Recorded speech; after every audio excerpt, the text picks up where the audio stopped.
Sean Huxter here from Huxter Labs. Today we're going to assemble a version of my Helijet jetpack in a different color. Again, this is going to be a rough, unedited video. I think I have all the parts ready. I believe everything is set. I've just got to get started.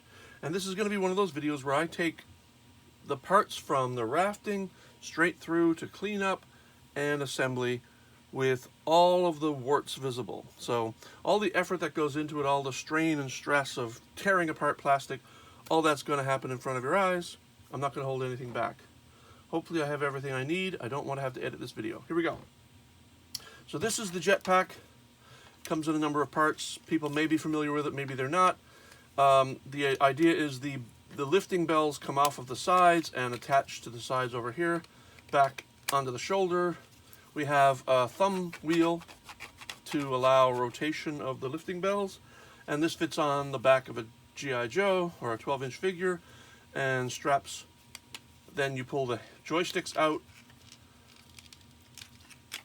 you retract the joystick cables, and again they go back into the body when you want to store them and clipped into place. So this is here as a guiding part for me today to make sure I have all the pieces. This is also the old harness. You're going to see the new one. And let's get started. Putting it aside. We're going to start with the red body. I just, oh, see? That's what I'm talking about. I just nudged the tripod. I use a welding glove because this is a sharp process. It's also a hot process in places. So when you're tearing apart plastic, you really want to be wearing a glove on this hand because you're tearing into plastic and your hand will slip and hit your hand with a sharp chisel, and you do not want that. So, tearing away the rafting first and the supports. I won't be talking a lot during this part. Mostly this is all the stuff that you don't need on your part, that the printer needs to print in order for it to print cleanly. Because the printer can't print plastic on air, it creates a support structure underneath that where needed, and uses that support structure to print upon. So, one of the things you may notice is that, the printing process is automatic. Of course, the printers do all that. Once you get the part off the printer, however, it's not done. You've got work to do. And this is what I'm going to show today. Try to keep in view as much as possible here. So this is rafting. Rafting is the part that the printer prints as a base before it prints anything else on top of it, any part of the model. The model gets printed on the raft, so it adheres to the printing bed, and you carefully pull away the raft and try not to destroy the part. In this case, there's a couple of interesting issues. This is a base, so there's not a lot of issue here. There are some interesting parts on here, however, because we are printing open cylinders on a horizontal, which means the cylinder pipe has to have support underneath the top of that pipe for it to print properly. Other places, I print in a diamond shape or a triangle shape because you don't need support here. When you print a diamond shape or a pyramid shape like this, the printer comes together up here with no support needed. So I do that wherever possible, but it isn't always possible. And then you're going to need a bunch of tools to pull this out because there's a number of interesting issues with the supports of this piece that aren't typical. So, for example, what I have in here is a little recess inside the body to store the joystick cable. And because the recess on the body is flat on top, I needed supports. So the supports print here. I tear this away. Try to keep my hand visible. The thing is, though, this is an interior part. The user's never going to see this part. If you don't want to clean this up perfectly, that's perfectly fine. All you care about here is that the part has enough space inside to fit the cable when it's retracted. And this is not a simple process. It's kind of tedious, a little bit dangerous. You could break parts. But as I said, all this is inside. You don't care about this so much. As long as you make the aperture opening available for your cable, you're fine. And you don't have to clean this up either. There's no need to go in here with a heat gun and remove the kind of whitish plastic stress that happens when you tear plastic apart. But I'm trying to be as neat as possible. Now there's another little area here where this is a small screw hole. It's also a horizontal cylinder, but the printer didn't feel the need to print support here, but it did here. There's a part here where the cable goes through that needs to be pushed out, and there's no other way to do it. So what I try to do is I grab the little bit that's stuck out, pull as much as I can, and when that's done, I take a watchmaker's screwdriver that I've sawed off at the top, and I push that through here. And that pushes right through the hole and removes the support that's kind of stuck inside that cylinder. And it does a pretty clean job of removing that little bit of support in there. But what you really want to make sure is there's no little bits in there, because you want the cording that you're going to use for the joystick cable to slide smoothly. And if you can slide this in and out of here and it feels like it's tight, you're not done. But if it feels loose, you're done. Now we'll take pliers and pull some of the rest away. This is the hole for the thumb wheel, and that goes through the body to back here. And you will see, I'm just checking my camera alignment, you'll see that that goes right on through, and the support is printed in like these flat buttresses, and it's not a simple job to tear these away. And sometimes you just push through here, push, and that'll make it easier to tear away in here. You keep going until you're clean.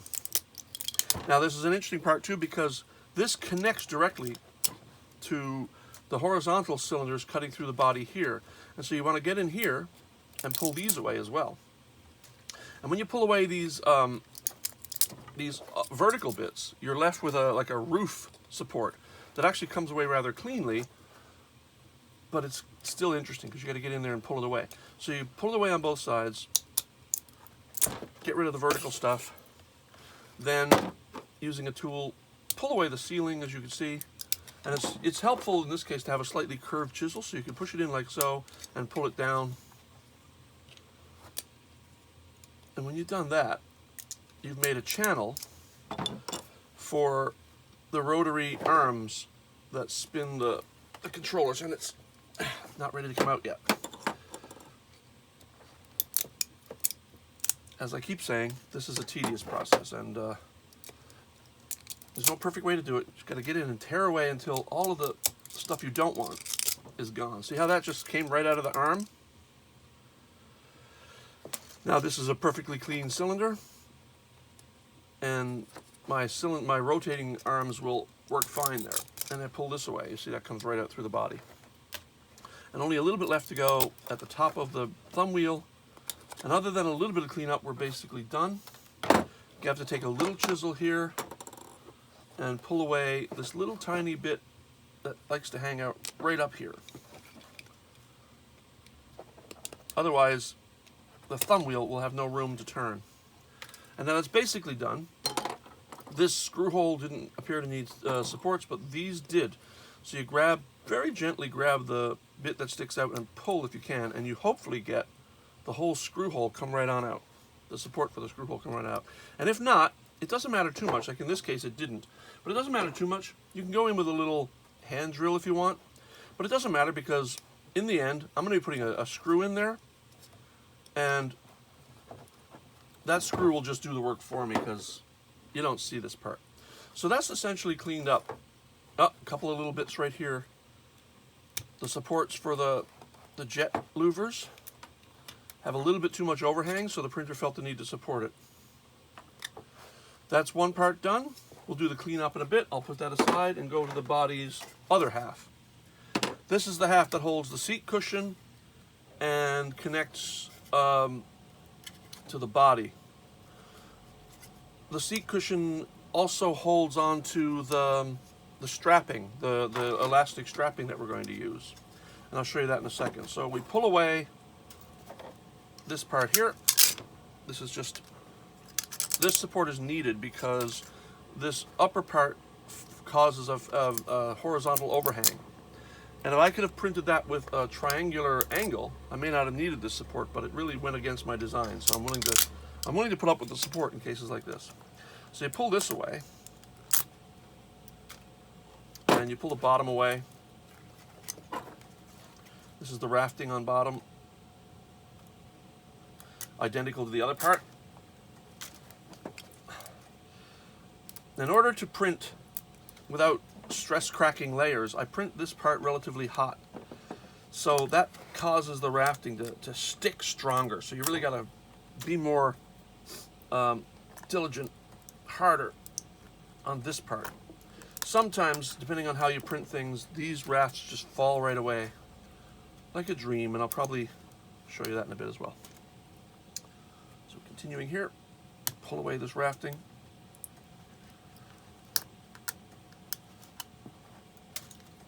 And that's done. Pull away these bits of support. Now, there's a little screw hole support there. There is another part kind of hidden here, not a part, but an aspect to this part, where the strap holders come out through these horizontal holes right here, and there's support all the way in there. So you got to pull this out, and sometimes this can be easy, and sometimes this can be very hard. So that was easy, thankfully. I'm going to continue up here, pulling apart the screw hole and getting the vertical rafting out of here.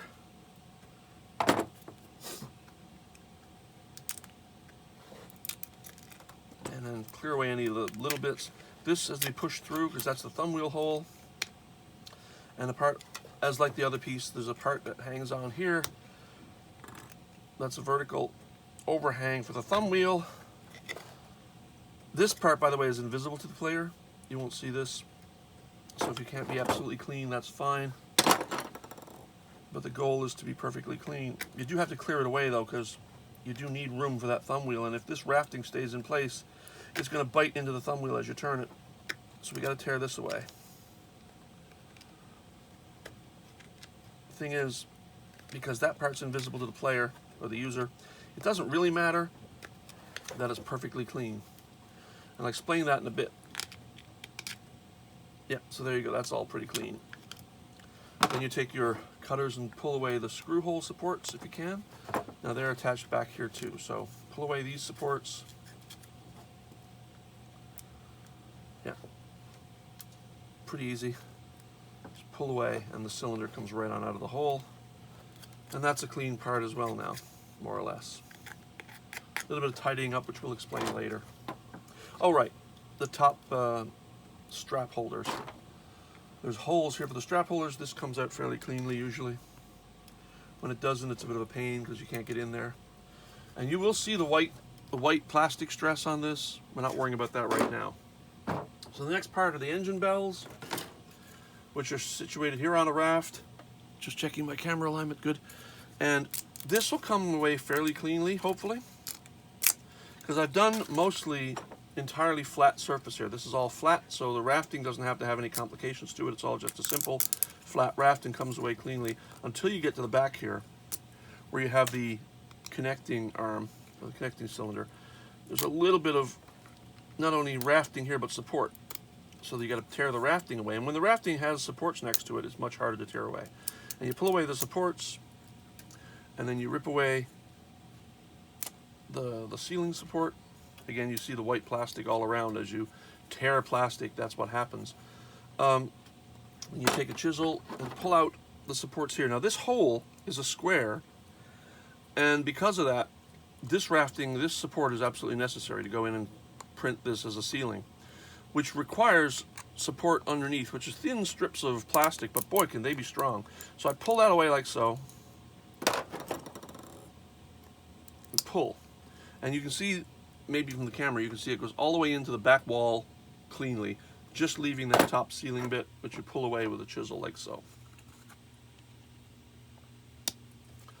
You get in there, you push it, and you pull it away, and you have to visually check to make sure you've got all the ceiling rafting, because if you don't, the connection to the arms is not going to work correctly. And I see there's still some in there, and it's stubborn because I printed it relatively hot. So we're going to try to get that out of there.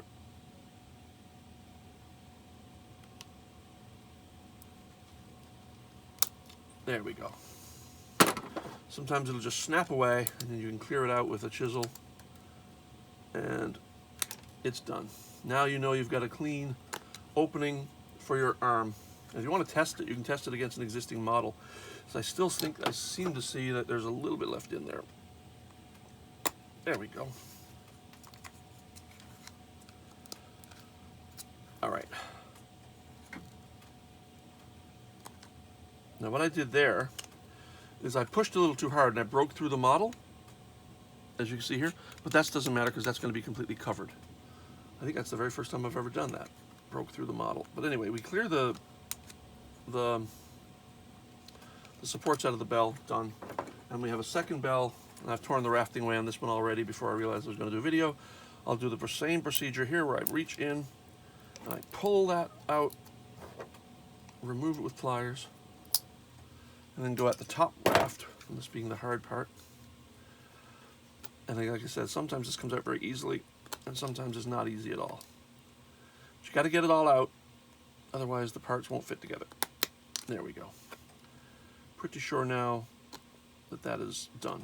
I'm going to test this though because I'm not entirely confident that the parts are fully clean. And if this fits on here, now it's not going to fit on there because there's not enough. Oh wait, there's still not enough removed. Yeah, I got to get in there and do a bit more. Yeah, the fun part of 3D printing toys.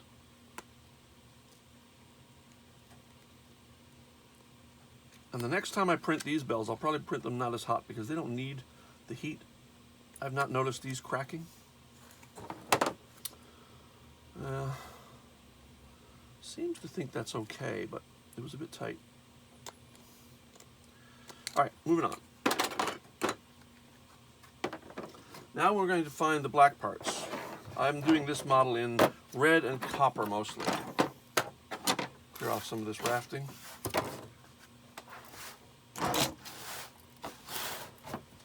Throw it away, start again. So this is the seat. The seat comes off fairly cleanly. Just got to pull away the bit of rafting that's here. And that's done. All these parts are printed in such a way as they don't need support. Then we've got the control arms. The arms inside the body that spin the bells when you move the thumb wheel. There's two of those.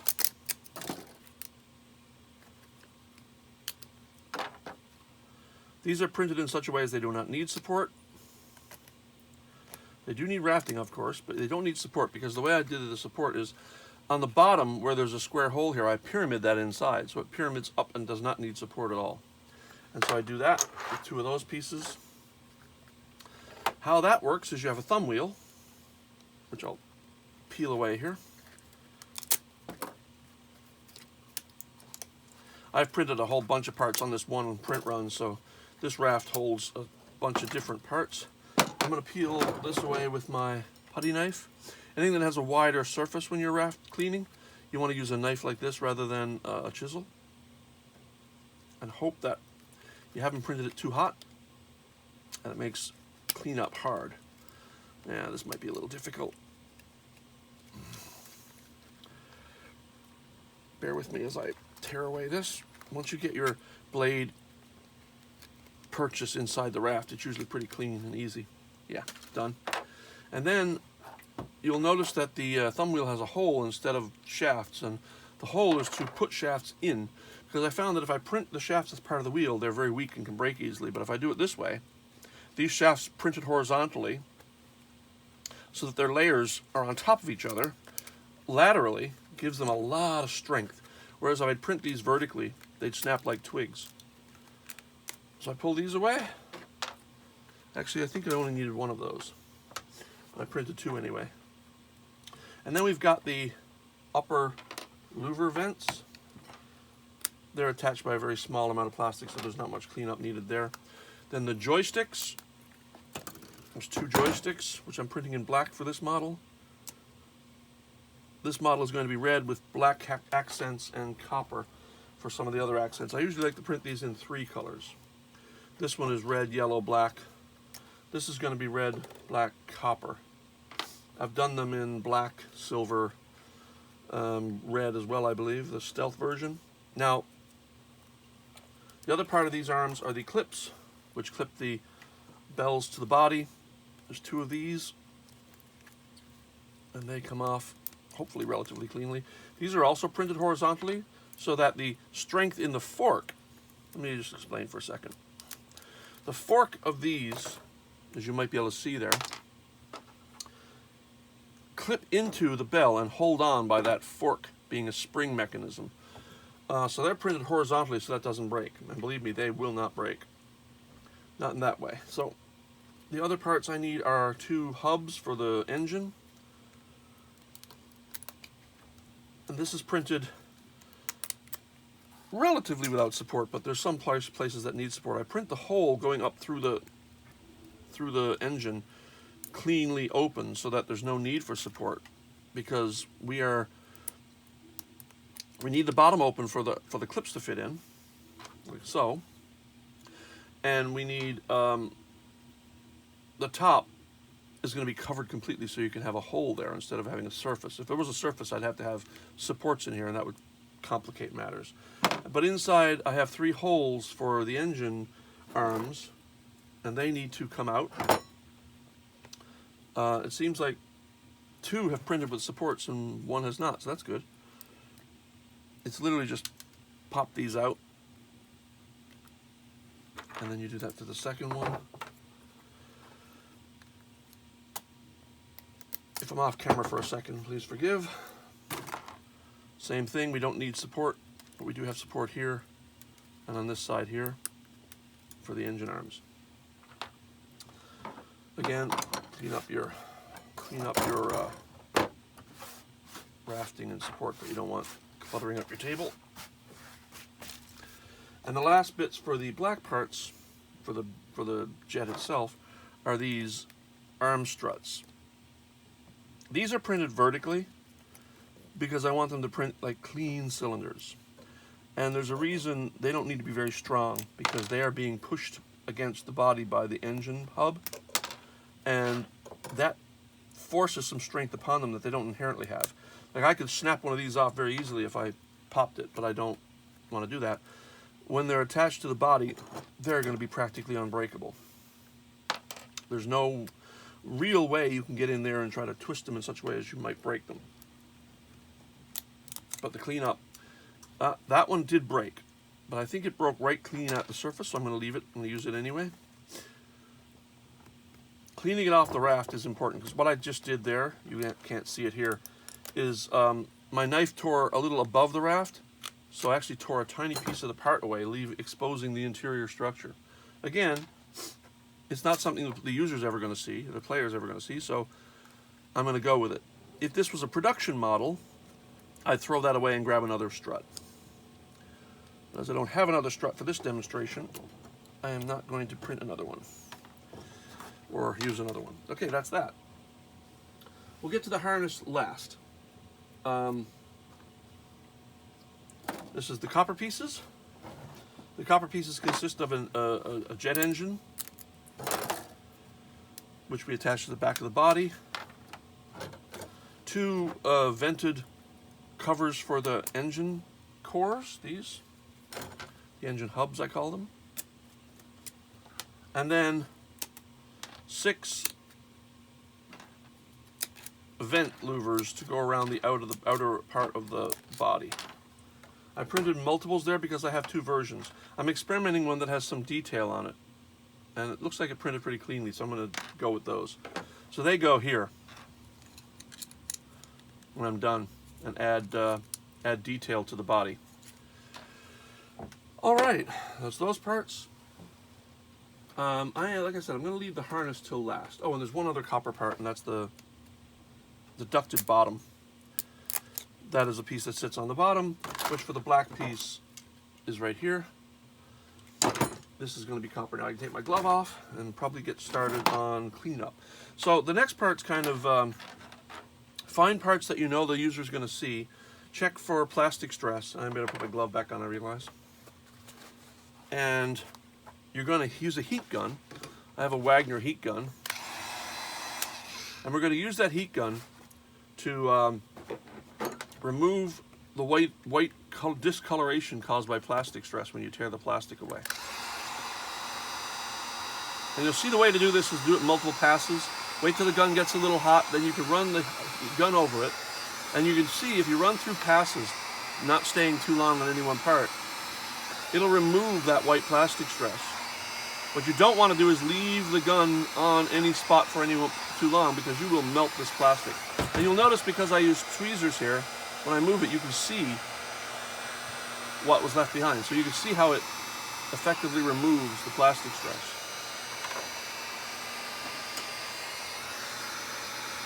Do it for any part that the user is going to end up seeing. For anything else, you don't really need to worry about it. But for most of these parts, the player is going to see it, the user is going to see it. So I want to make sure that I remove any sign of whiteness from the ripped plastic. Again, a process where you want to go over multiple passes. I can demonstrate what would happen if you leave the heat gun on any one part for too long. Let's take a little piece of plastic here and just run the heat gun and leave it there. You see it's going to melt that plastic. You don't want that at all.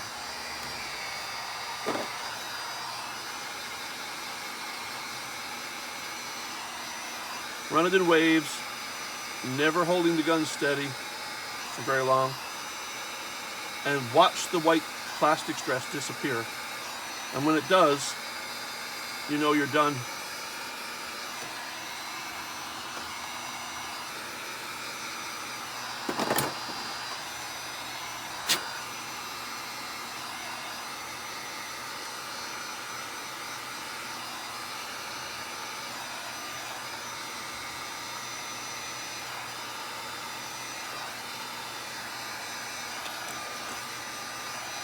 You don't need to do the interior parts, but you can if you like. Since I designed this whole toy to come apart with a few screws, I am going to do the interior.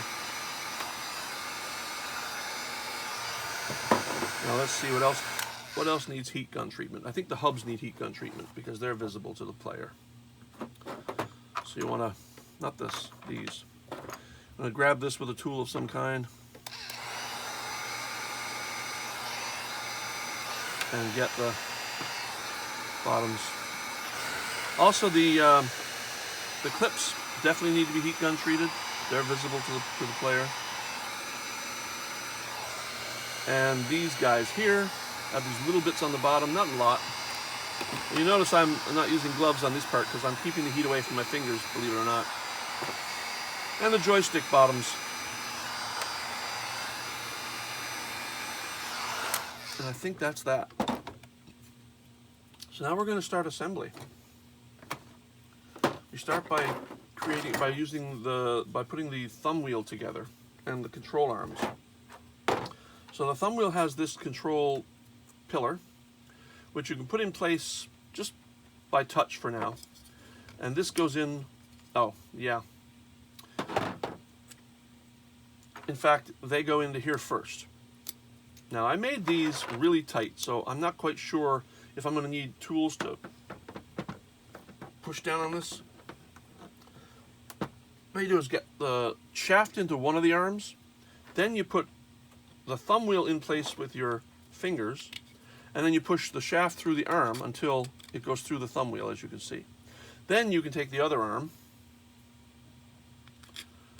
and push it onto the shaft, and here you just make sure, and you don't even need to glue this because this connection is going to be so strong, it's never coming out. You can use a mallet or a hammer if you want to secure that. Make sure it's nice and tight in there. And now the thumb wheel rotates freely, and these arms are rotating with the thumb wheel. That's really the hardest part of that to do. Now you want to put the clips into the arms. And we're using a super glue. So use a little bit of super glue all around the 4 parts of the square box that go into the arms. And you attach it into the arm like so, and you push So it basically clicks. And then you add the second one, making sure the orientation is the same. You even want the print top to be on top just for cleanliness. And again, put a little glue around here.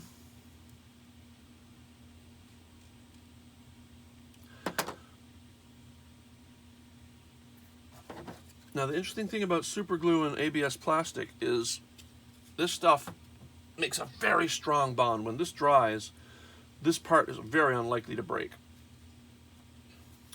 And that's basically it for the body. Now, here we talk about the joystick cables, which are made of black paracord and are meant to go through the body and attach to the joysticks. And we should add those now because they're internal and there's a certain trick you have to pull. So I have this cutting gauge, which I use for all my models. So the cording for the paracord needs to be 38 centimeters. So we go from here to here. Then we cut that. And well, I did not bring cutters. I did not bring scissors. So we're just going to tear this away as best as possible. And then what we do is we apply a little heat to the ends of the cording, just to make the cording not fray. Just a little. And we use this as a guide because there's an interesting thing on this. The cording, make sure it doesn't come through the body. We knot it in two places. So it's 38 centimeters long, and then right here we have to put a knot. So we hold this, we tie a little knot, and we pull this until the knot touches your fingers where we've measured it, and then tighten it. So that's one solid knot, as you can see. And then another knot equidistant from the end to here, and you repeat that process. Make a knot, pull here, pull the knot against, and make sure that this is okay, right about there, and you pull tight. The reason we do that is when you put this in through the body, it can't come out. So you put a piece through this hole. Here you may need tools to push it out through the hole. Hopefully not. There we go. And see, it won't come out. And on the other side, you do the same. Push that through the body. Yeah, we might need a little help here. The heat melted this a little larger. And now, these cannot come out of the body. No matter how you pull, it can't come out of the body. However, there's enough room in here to allow these cords to be pushed back in for storage later. At this point, I normally attach the joystick, so let's do that. Joysticks are attached with epoxy cement. What else do I need to attach with epoxy cement? I think that's everything, so I'm going to do that right now. Take a little surface to pour some epoxy on. This is a binary clear epoxy.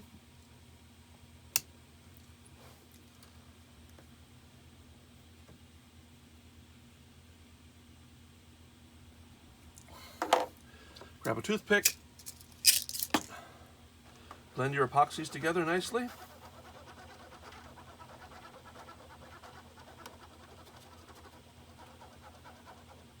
You do not need a lot of epoxy for this. This is just need a very tiny amount because you're really only going to dip the cord a little bit into that epoxy, swirl it a little bit around, and then you're going to push it up into the joystick and let it sit there for a bit.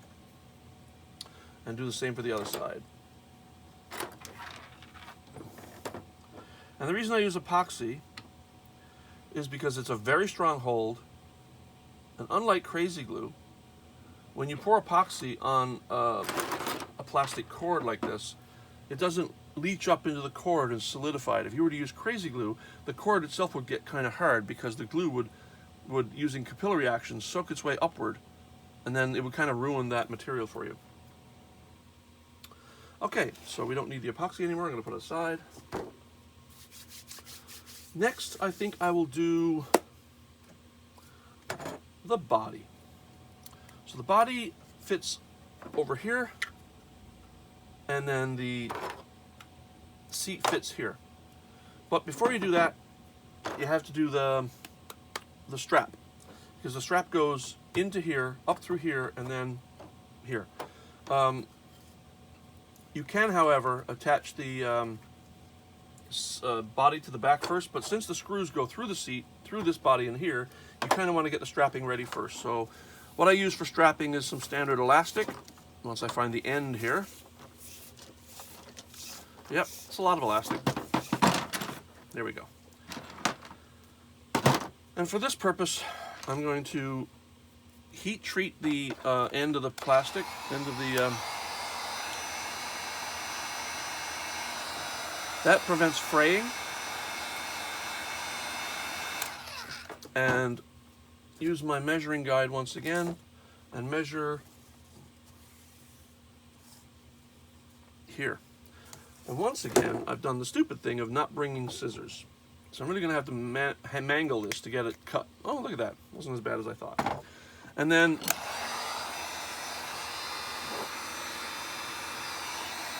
heat treat the end. It literally melts the plastic and forms a nice seal, so you don't get a lot of fraying, or any fraying for that matter. Now that you've got this done, find the middle. Oh, since I'm doing the harness now, I better pull out the harness pieces. It's been a long time since I've assembled one of these, so the order of operations kind of gets lost on me after a while. But at this point, you really do need the harness clip. You can do all the rest later. What I've done is I don't like sewing, so I invented a strap that needs one piece, no sewing. And it's a bit of a convoluted system, but the way it works is you put one part of the strap through here, and then another part through here, and you thread it backwards. Oh, let me get that in there. Because of this curl, it's becoming hard. So you get that in there, and then you thread it back through this horizontal hole, and then back up through this vertical hole, and you've got a single continuous loop strap. So what you do is you pull this until you get an even strap,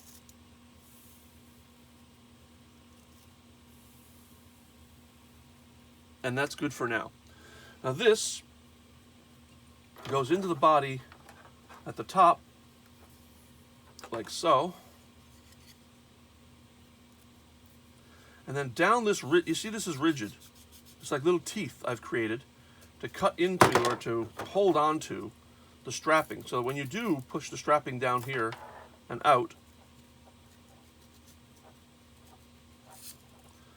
you find, I think it's like 3 inches. I have a little measurement to 2.5 inches maybe from here to the strapping, so that this fits over the G.I. Joe's head and can fit around its chest. And you do the same thing on the other side, make sure it's even.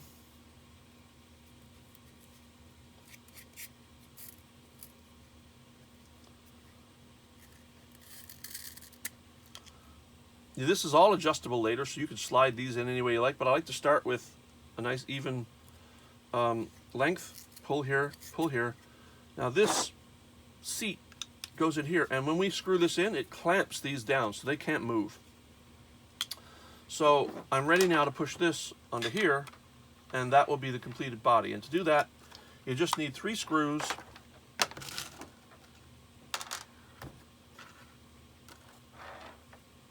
Do I have long enough screws? You know what? I need the longer screws, I think. I have 2 lengths of this size screw. The longer one is better for this job. So you push that in here, and you have a little screwdriver handy. And you screw this in place. It's a ratchet screwdriver, so you can, when it gets tight, you can ratchet it. And the really fun thing is these screws, I've aligned them to also go through the elastic. So the screws help hold the elastic in place. technically not needed, but I thought it was a good way to make sure that plastic doesn't slip. It also does not prevent you from later going inside there and taking the seat off and making more adjustments yourself. But there will be a little hole where you've just done, so you probably don't want to do that too often, and I'm trying to make it so you don't have to. Then the last screw goes here.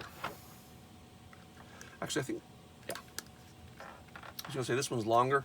You might see a little bit of plastic stress on the other side because these screws are just a little bit too long for the process. And what I did is I've noticed on a couple of models that you can see it coming out through here. But I did leave that hole available, so it's fine. The hole goes right on through. Now on here, we want to attach the decorations. So one of the decorations is the jet engine, the turbine. Put a little super glue on the edge of this slot. That's really all you need. And then put that in place and press. Now I debated whether or not I wanted copper intakes, but I went with the black.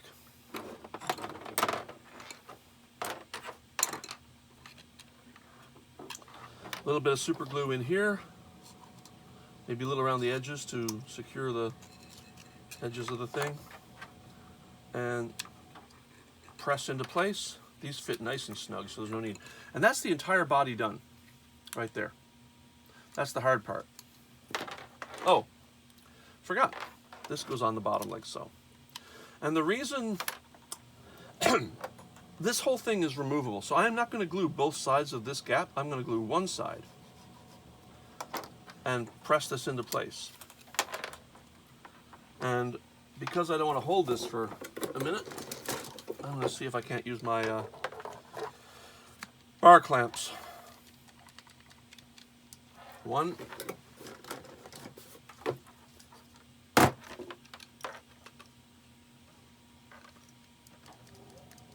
2, and let that sit for a bit. And onto the engine bells. 2 of these. Wait, this fell off while I was clamping. I hadn't really popped it in place well enough. There you go. So these are the engine bells. And what we do here is we attach 3 arms to a hub. And the hub has 3 arms in 120-degree intervals. And there are slots on the bell to fit those arms. So, put a little glue in the slots here. All 3. And then you put these arms, these struts, into place, into the holes.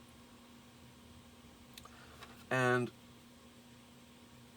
you put a tiny bit of glue, not too much, into each of these little slots here. Because you put too much, you're going to push the glue upward and it'll be visible, whereas you don't need to see it, and it doesn't need to be a lot. Now, it's important to note that the strut that goes up from the square goes inside against the arm hole. So, actually, we could do this 2 ways. We can go like so. Hold it down like this, align the slots, and push down.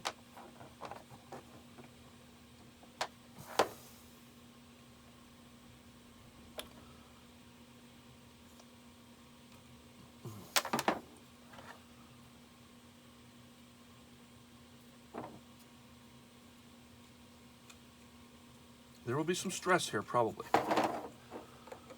So, they just go like so, push down, you get an even push, then you slot each one up individually until they snap into place.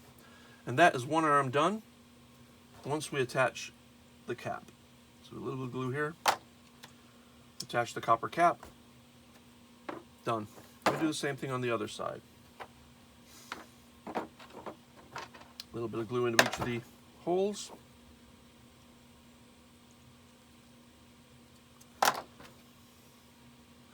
There was a time I was planning to release this as a kit that people would have to assemble, but you know, whew, that's a lot of work. So again, the square goes against the arm here, upside down like so. Slot them in place so the 3 arms are nicely slotted into the slots I made for them.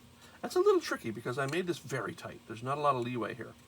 So make sure they get into the slot. I'm not kidding when I say this is not the easiest part of the process, as these are designed to be very tight. I originally had planned to do these as friction only. Oh, they're in upside down. I noticed that the the piece that holds the cap is up here, not down there. And then you figure out which one goes this way, and you slot them in place. And once you get the 3 in partly, turn it over and let the evenness of the table guide you, and then push with your hands until all 3 arms are in place. Then you glue the cap.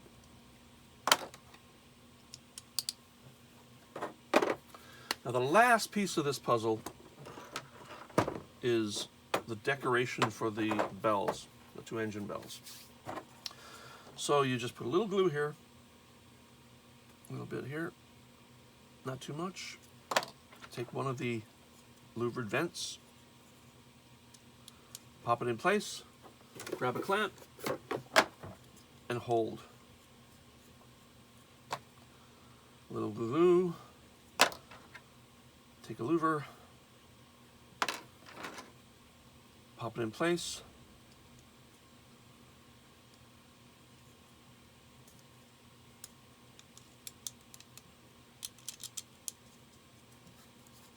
and clamp. Little glue. Oh, here's where it helps to notice when parts aren't quite fitting right. They're in the wrong direction. That's why they were taking a little time to fit in place. The vents go down, not up. The vent holes. And again, the vent holes are new. My original model doesn't have them. This is just flat. And clamp.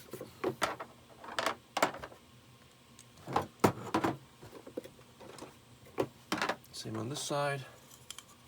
Little glue. Sometimes when I design a part that's so symmetrical, or a toy that's so symmetrical, I kind of forget the orientation of things because they are symmetrical. Sometimes it's hard to see what I've done.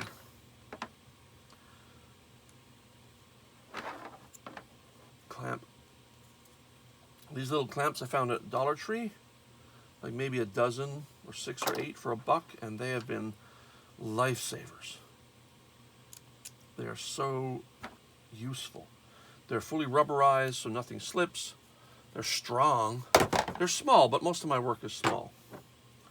And now that I'm done, I'm absolutely finished. So I'll take the body, remove the clamps. Oh yeah, the harness. I was forgetting the harness. The harness has a cap, which visibly covers the awkward overlap of the elastic.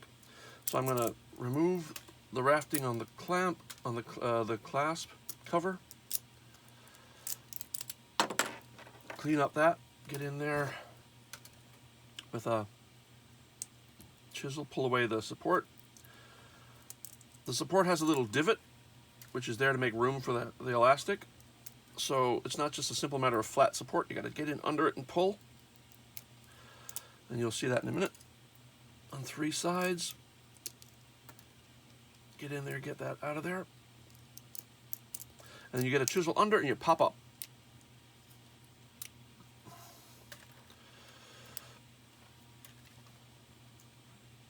And you have a fairly easy clean up. Again, this is going to go like so. User may not ever see this side, but I know they will because it might pop off or they want to put it in there, so you get the heat gun going again.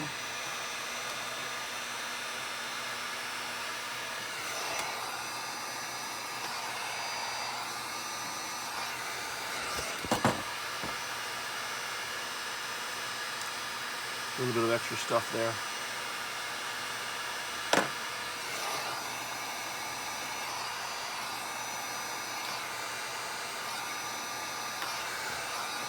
I think that should do it. This cap is designed to snap very neatly over the elastic, so you can't see the overlap. And the next part is the strap adjusters and clips.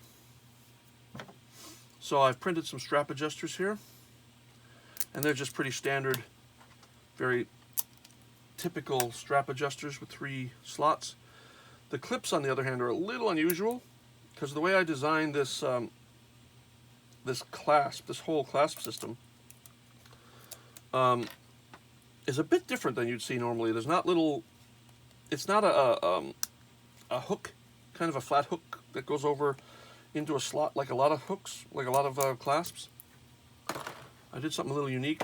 It's not going to be easy to show with black plastic, unfortunately, but got to tear away the supports because it's on a 2-tiered sort of level. All right.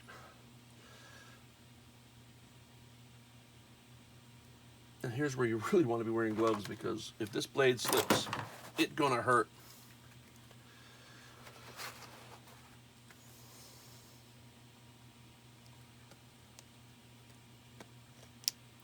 The worst part of the 3D printing hobby entirely is the bleeding.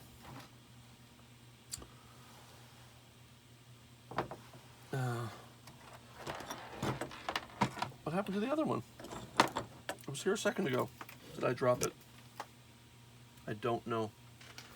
Well, if I can't find it, if it doesn't turn up in the next minute, I'm going to go ahead without it and show one side at least.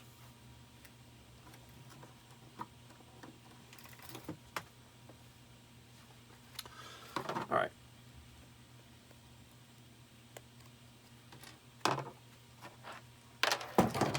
Yeah, I can't find it. It went flying. Oh, here it is. That's the other thing. One thing I learned over the years is when I'm printing very small parts, print more than you need. Because you will not imagine how many times you will drop a small part on the floor and it runs away and hides, never to be found again. So always print redundant copies, and I didn't do that this time. Because if this falls down on the floor and goes away, I might not be able to find it again. So if you need 4, print 5 or 6. If you need 2, print 3. Trust me. And I printed this very hot, so the rafting is not coming away clean. The support's not coming away clean. But it'll do for my purposes. All right. And again, these are user-facing pieces. Heat gun.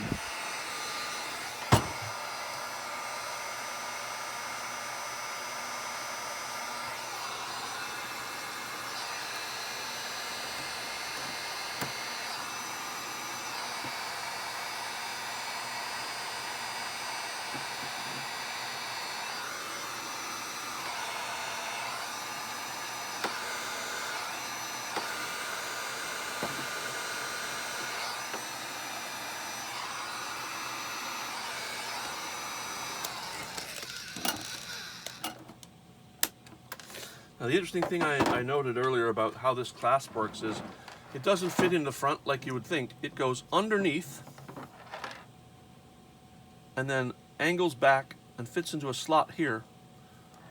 And so it's nice and strong, but it's a little unusual. People aren't really expecting this. So the first thing you want to do is you put a strap adjuster through, and then you put one of these through, and then you go back to your strap adjuster,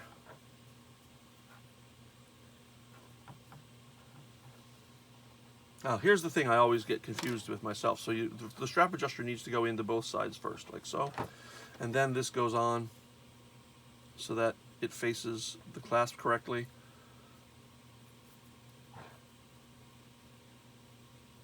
And then back through the strap adjusters again, through the same 2 slots.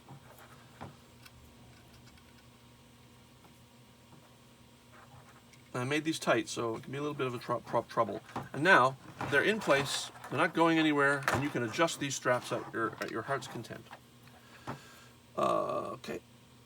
Through.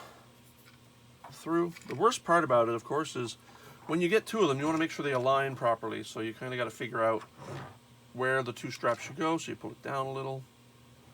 This is cosmetic, of course. You don't have to do this.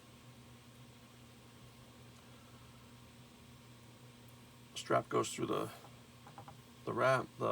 clasp, back through the strap adjuster twice, and again, figure out if they're even by holding it like so. Actually, that's pretty good. That's not bad. So these clasps go in like so, and they hold nice and strong. Then we attach the arms, the engine arms. Now first we want to find out, do they attach properly this way? They do.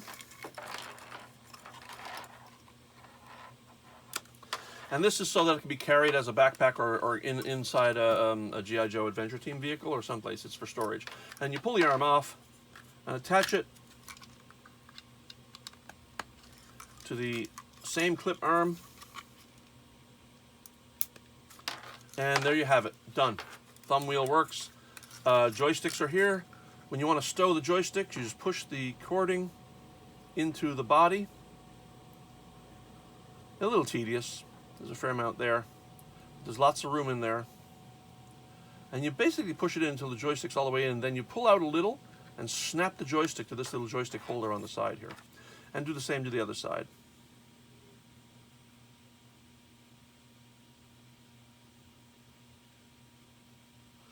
Now, you can see with all your parts handy how long it takes to do one of these. When I'm doing production, I'm doing typically about between a dozen and 20. And so you can see how much effort it takes. But I really love doing this, and I love giving people toys that they want to play with. And I like toys that have a little function. In this case, the thumb wheel is enough, I think. And that just looks nice and harkens back to the aesthetic of the Adventure Team. And that is your completed jetpack. This is Sean Huxter from Huxter Labs. I'll be doing more videos, so I hope to see you next time. Bye-bye.